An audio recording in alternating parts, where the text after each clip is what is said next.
समझो किसी को कोई प्रेत बाधा है, किसी के शरीर में कोई भूत घुस गया है, उस पर किसी ने कुछ कर दिया समझो, तो क्या करें?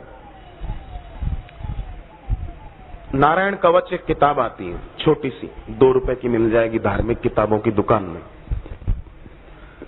नारायण कवच का पाठ करें, सामने जल भर के रखें, उसमें थोड़ा गंगा जल डाल दें।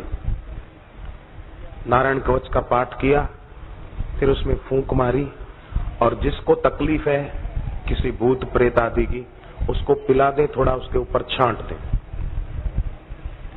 रोज ऐसा करें। और दूसरा प्रयोग उसके लिए दुर्वा आती है, दुर्वा गणेश जी की पूजा में काम में लेते हैं, वो दुर्वा रात को उसके तकिए के नीचे रख दें। सुबह वो नींद में से उठे, वो दुर्वा लेकर बहते पानी में बहा दे, नदी में या नहर में।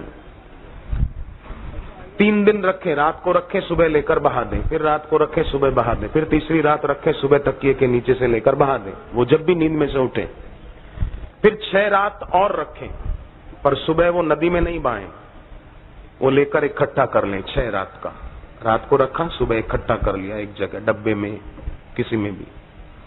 7वें दिन कोयले जलाएं, काले काले कोयले जलाकर वो 6 दिन का इकट्ठा जो दुर्वा है, दूब है, वो टुकड़ा टुकड़ा करके उस पर जला दें। और संकल्प करें कि किसी ने जो भी इनके ऊपर किया था या मैली विद्या की कोई असर थी, वो सारी गई, फिर वो भी सारा बहा दें बहते पानी में।